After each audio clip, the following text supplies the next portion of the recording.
کربلا کا جو منظر ہوتا ہے، کامل الزیارات کتاب ہے محدث قمی علیہ رحمہ کی لکھی ہوئی، وہ فرماتے ہیں کیا عظیم روایت ہے کہ ہر شب جمعہ اللہ اپنے تمام زمین و آسمان کے تمام ملائکہ کو حکم دیتا ہے کہ کربلا پہنچو۔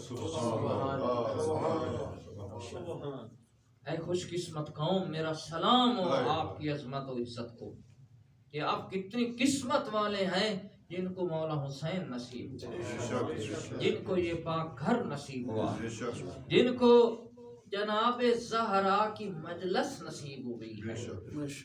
جس پہ پاک بی بی راضی ہے نا، اس پہ اللہ راضی ہو۔ بی بی کی رضا اللہ کی رضا ہے، رسول کی رضا ہے، تمام معصومین کی رضا ہے۔ جس پہ پاک بطول راضی ہے اس پہ اللہ اور اس کا رسول راضی ہے۔ اور کیا معیار ہے رضا جناب زہرا کا، کہ جس پر اگر بی بی ناراض ہیں اس پہ اللہ بھی ناراض ہے، اس کا رسول بھی ناراض ہے۔ یہ قرآن فرما رہا ہے کہ یہ وہ پاک گھر ہے۔ دیکھیے آج شب جمعہ کی مناسبت سے عرض کر رہا تھا، اس پاک بی بی کا کتنا بلند مرتبہ ہے، اس پاک گھر کا کتنا بلند مرتبہ ہے۔ نہیں کسی اور روایت میں ملتا کہ اللہ حکم دیتا ہو تمام ملائکہ کو کہ تم فلاں نبی کی بارگاہ میں پہنچو، تم فلاں نبی کی قبر پہ پہنچو۔ 1,24,000 نبی اللہ کے مقرب ترین عبد گزرے، بہت انہوں نے اللہ کی توحید کا کام کیا، دین کا کام کیا، امتوں کو اللہ کا پیغام پہنچایا، لیکن کیا کہنے مولا حسین کے، کہ مولا حسین وہ عظیم اللہ کا عبد ہے اور عظیم شہید ہے میرا آقا، کہ 1,24,000 نبیوں، تمام نبیوں کی محنت کو میرے مولا نے بچایا، میرے مولا نے بچایا۔ اس لیے اتنی بڑی قربانی دی ہے مولا حسین نے۔ تو دیکھو اللہ فرماتا ہے ان اللہ لا یضیع اجر المحسنین، میں اللہ کسی احسان کرنے والے کا اجر ضائع نہیں ہونے دیتا، کسی کے نیک عمل کا میں اللہ عادل ہوں، میں اجر دیتا ہوں۔ توجہ چاہتا ہوں مومنین، کیا منظر ہے کربلا کا آج کی شب، کہ اللہ فرما رہا ہے میرے حسین تو نے میری توحید کو بچایا ہے، تو نے میرے قرآن کو بچایا ہے، تو نے میرے دین کو بچایا ہے، تو نے میرے اسلام اور شریعت کو بچایا ہے، اور آسان نہیں بچایا ہے۔ اللہ کی رضا میں میرے مولا کو جوان دینے پڑے دیے، معصوم قربان کرنا پڑے کیے، اور اس کے بعد اپنے آپ کو ٹکڑے ٹکڑے ہونا پڑا ہوئے، اس کے بعد بہنوں کی ردائیں قربان کرنا پڑی کی ہیں، کس کے لیے؟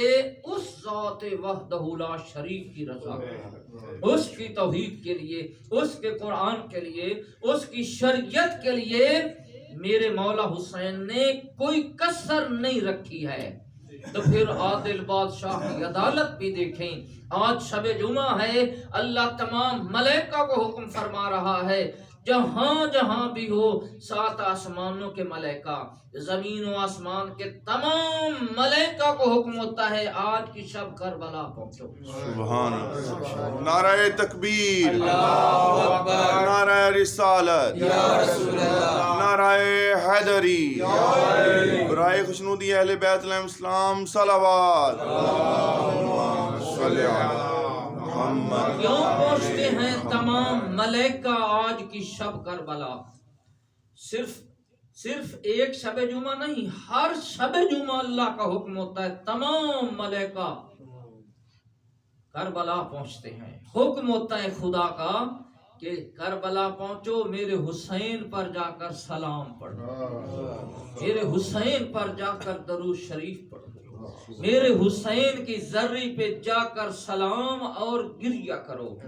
یہ میرا وہ مظلوم اور شہید اعظم ہے جیسے میری توحید بلند تھی، اس میرے عظیم عبد نے میری توحید کو ایسے ہی بچا کے بلند کیا، میرے دین کو ایسے ہی بچا کے تمام دنیا پہ میرے دین کو منوا دیا میرے حسین نے۔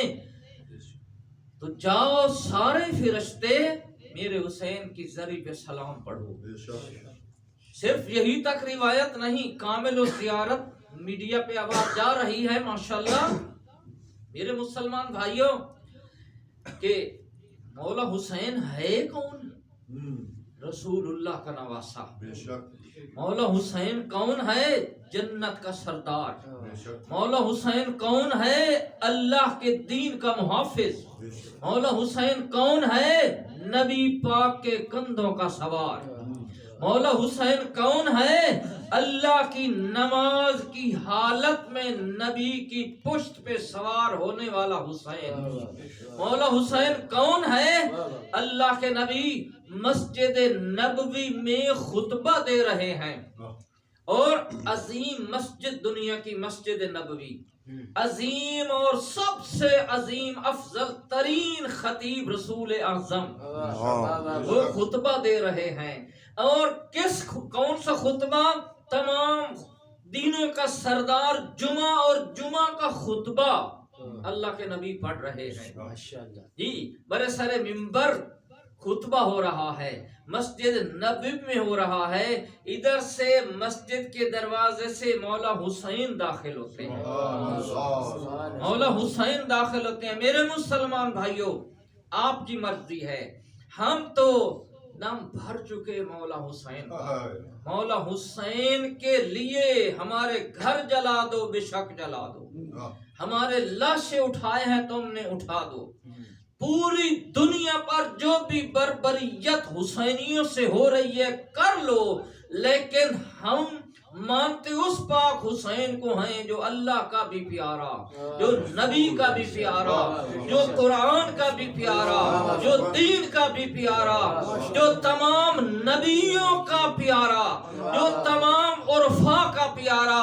اور کتنا پیارا ہے اللہ کو کہ اللہ کی واجب نماز ہو رہی ہے مسجد نبوی میں، آ کے نبی کی پشت پہ میرا مولا سوار ہو جاتے ہیں، نبی سجدے میں ہے، پیچھے کتنی صفوں میں صحابہ ہیں، نبی پاک نے ارادہ کیا سجدے کا ذکر مکمل کرنے کے بعد میں سر اٹھاؤں، لیکن اللہ فرماتا ہے جبرائیل جلدی جاؤ میری وحی پہنچا دو میرے رسول کو کہ اے میرے رسول تیری پشت پہ میرا حسین سوار ہے، میری نماز ہے، میرا سجدہ ہے، طولانی کر دو سجدہ کو، جب تک میرا حسین مرضی سے نہ اترے تم سجدے کو طول دو۔ ماشاءاللہ، اس سے بڑا پیار دنیا میں کہاں ملتا ہے میرے مسلمان بھائیوں؟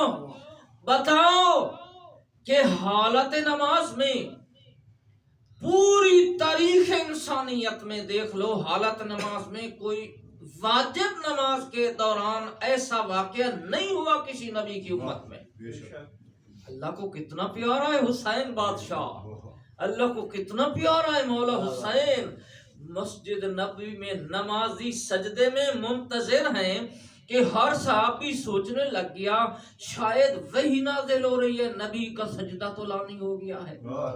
تو بعض مورخین مقررین یہ بھی پڑھتے ہیں کہ جب مولا حسین نانا کی پشت پہ بیٹھے نا تو مولا حسین کا رخ پیچھے صفوں کی طرف تھا، چہرہ مبارک صفوں کی طرف تھا، اور بتا رہے تھے گویا ایک روحانی ماحول کے ساتھ اس حالت میں اور اس حال میں مولا حسین گویا بتا رہے تھے دنیا والوں مجھے پہچانو، میرا رخ تمہاری طرف ہے، تمہاری صفوں میں تم سجدے میں ہو، میں نانا کی پشت پہ بیٹھا ہوں، میرے اللہ کو حکم دیکھو، جب تک میں نہیں نہ اتروں گا تم سجدے سے سر نہیں اٹھا سکتے۔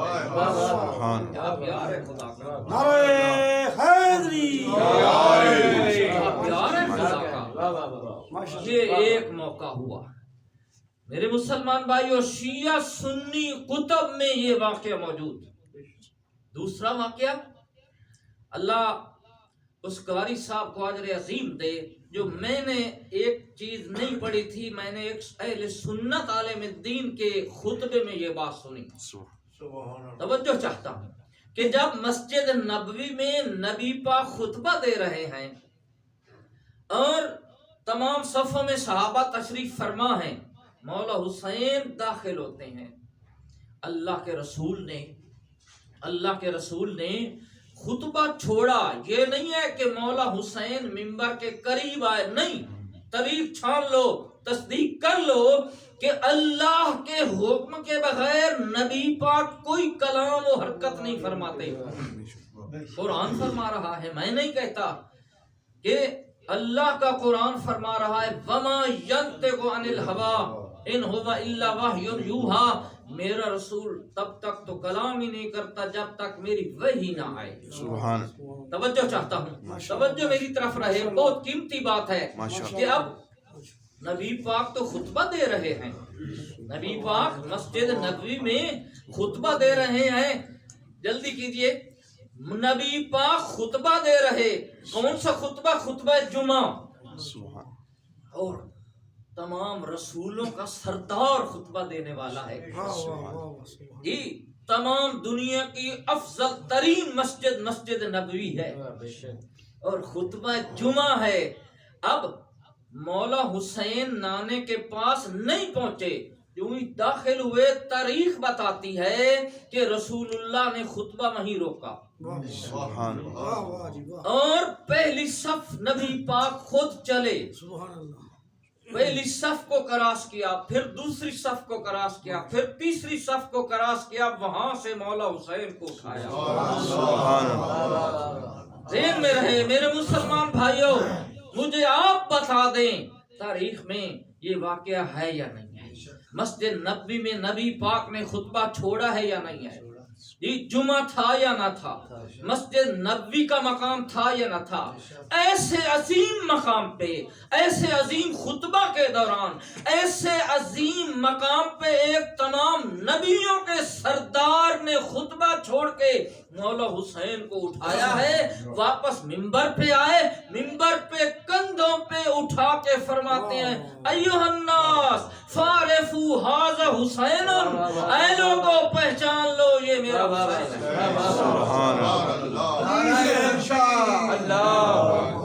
نعرہ رسالت یا رسول اللہ، نعرہ حیدری، حسینیت زندہ باد، یزیدیت مرد آباد، ہر محمد و آل محمد صلوات. صلی اللہ.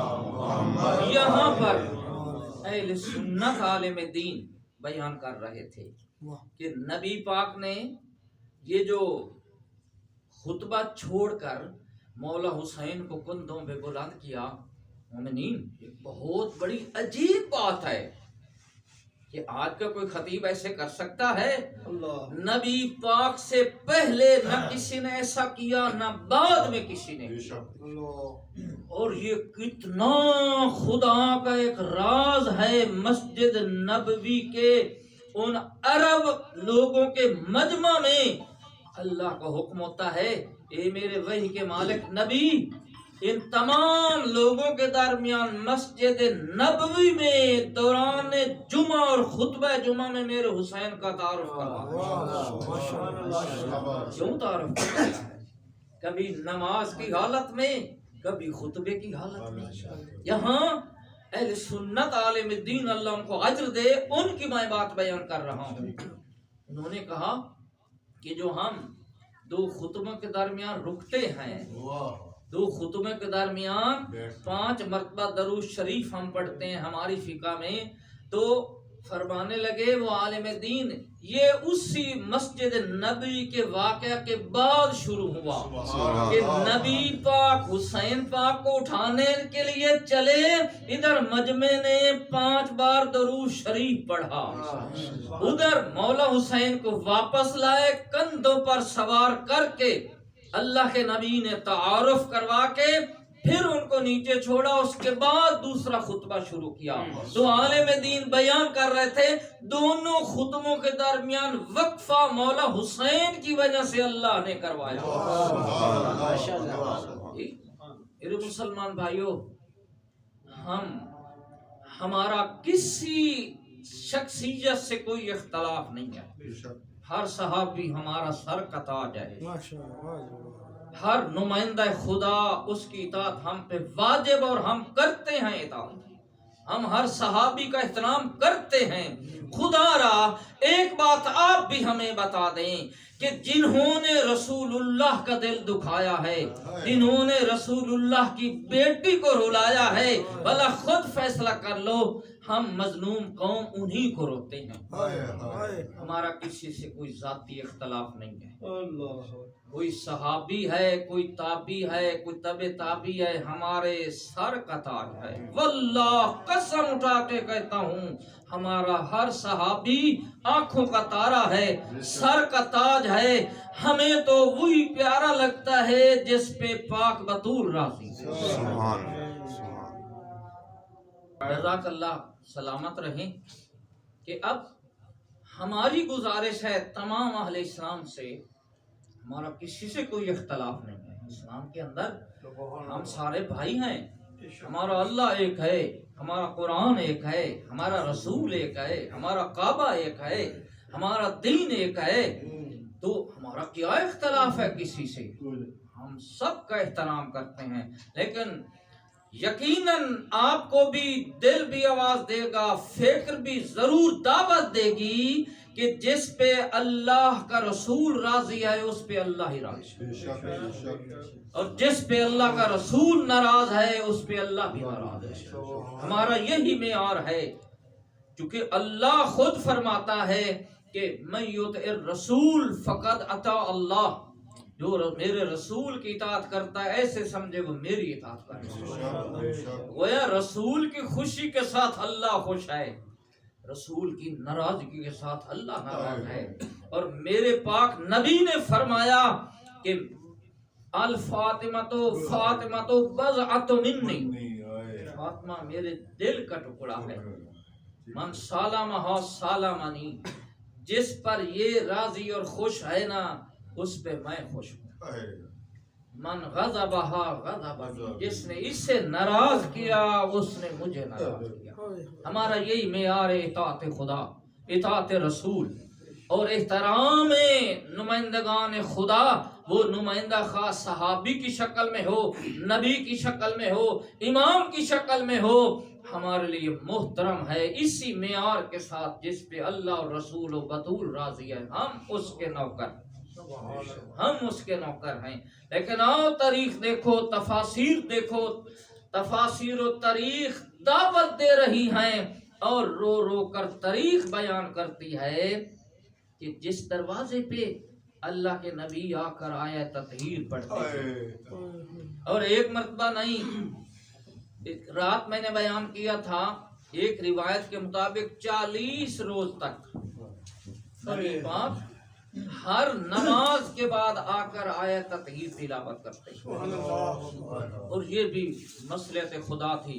توجہ چاہتا ہوں دوستو، مصلحت خدا تھی، نبی پاک ایسے، رشتہ داری اپنے مقام پہ ہے، بیٹی کا گھر اور بیٹی کا رشتہ ہونا اپنی جگہ پر ہے، یہ امر خدا تھا، یہ رشتہ داری کا اثر نہیں تھا، یہ رشتہ داری کی کشش نہیں تھی، بلکہ حکم خدا تھا۔ میرے رسول اس دروازے پر ہر نماز کے بعد بھی پہلے بھی آیت تطہیر پڑھو اور سلام بھیجو، 6 ماہ تک۔ محمد وآل محمد صلوات، محمد والے محمد۔ صحیح بخاری میں یہ موجود، صحیح مسلم میں موجود، جی کنز الاعمال میں یہ بات موجود کہ نبی پاک البتہ مختلف عبارتوں کے ساتھ، کہ نبی پاک 6 مہینے تک اس دروازے پہ آ کے آیت تطہیر پڑھتے ہیں۔ دوسری روایت اہل تشیع نے لکھی 9 ماہ تک نبی پاک 9 ماہ بڑی مدت ہے، 9 ماہ تک نبی پاک ہر نماز کے بعد بھی پہلے بھی اس دروازے پہ رک کر آیت تطہیر پڑھتے۔ مومنین توجہ چاہتا ہوں، یہ بات کیوں دہرا رہا ہوں، اس میں اللہ نے ایک حقیقت رکھی ہے کہ جب نماز پڑھنے نبی پاک جاتے صحابہ ساتھ ہوتے تھے، جب واپس آتے ساتھ ہوتے تھے۔ اللہ نے اپنے نبی کے ذریعے اس دروازے کی پہچان کروائی ہے۔ ایک روایت کے مطابق 40 دن، پھر 6 ماہ، پھر 9 ماہ تک اللہ کا نبی رکتا تھا، آیت تطہیر تلاوت کرتے اور سلام کر کے پھر چلتے۔ سبحان اللہ۔ یہ اللہ کا حکم تھا کہ میرے نبی کو اس گھر کی معرفت و پہچان کروا دو، معرفت و پہچان کروا دو۔ تو میں یہی کہوں گا میرے مسلمان بھائیوں، جو میں بات پڑھ رہا ہوں اور عرض کر رہا ہوں یہ تمام کتب میں موجود ہے، لیکن ہمیں آپ بتا دیں، ہمیں آپ للہ کے لیے بتا دیں کہ نبی پاک نے کم سے کم اگر 40 دن بھی اس دروازے پہ کھڑے ہو کے قرآن پڑھا ہے نا، تو آیا نبی کے جانے کے بعد 7ویں دن اسی دروازے پہ آگ کیوں بلند ہو؟ نبی پاک کے جنازہ اٹھا اور تاریخ سے جو میں نے پڑھا ہے، اسی پاک زہرا کے دروازے پر 7ویں دن آگ کیوں بھڑکی ہے؟ لوگ بولتے ہیں کہ آگ نہیں جلائی گئی۔ سنی عالم دین شبلی نعمانی تحریر کرتے ہیں کہ لوگ گئے تھے، دھمکی دی ہے۔ اللہ سوچو تو صحیح، جس پاک مقدرہ کا احترام رسول کرے، جس کے احترام کے لیے رسول کھڑا ہو جائے، اور جس کے ہاتھ رسول پاک چومتے تھے، اور چومنے کا انداز ہی رسول اللہ کا عجیب تھا۔ بی بی پاک کے ہاتھ پکڑتے اور چومتے رہتے، چومتے رہتے، چومتے رہتے۔ ہمیں تو یہی بات رلاتی ہے، جن ہاتھوں کو نبی چومتے چومتے تھکتے نہیں تھے، اور 7واں دن نبی کا جنازہ اٹھا، انہی ہاتھوں میں مسلمانوں نے تماچے مارے، اور ایسے بی بی کے ہاتھوں میں درے مارے۔ عزادارو، اور بی بی دائیں ہاتھ سے جب تک پھر زندہ رہی تسبیح نہیں پڑھ سکتی تھی۔ اے میرے مسلمان بھائیوں، کاش تم بھی غم میں بطول ہمارے ساتھ مناتے۔ لکھا علماء نے کہ کافیوں نے لکھا کہ آگ تو جلی، آگ تو لگائی گئی دروازے کو، اور ایسے آگ اٹھی، ایسے آگ بھڑکی، ایسے شعلے بلند ہوئے کہ وہ عرب کا اتنا بھاری دروازہ جل جاتا ہے، اور کوئی تھوڑی دیر کے لیے نہیں جلی آگ۔ اللہ کی پاک کنیز پاک بطول اندر سے آتی ہیں، تشریف لاتی ہیں، اور ایک ایک کا نام لے کر کہتی ہیں یہ وہی دروازہ نہیں ہے تم میرے بابے کے ساتھ یہاں رکتے تھے، یہ وہی دروازہ نہیں ہے جس دروازے پہ میرا بابا ہے تطہیر پڑھتا تھا، اور تم میرے بابے کو نہیں احترام و سلام کرتے دیکھا، وہ آج تم اس کو آگ لگا رہے ہو۔ اتنا طولانی سوال و جواب ہوئے کہ دروازہ جل جاتا ہے۔ عزادارو، میں قربان جاؤں پاک بی بی تیری عزت پر، تیری عزت پہ، تیری مظلومیت پہ۔ جب دروازہ جلا تو ایک شخص نے جلتے ہوئے دروازے کو پاؤں سے دھکا مارا، اور پاک بی بی پہ گرتا ہے جلتا ہوا دروازہ۔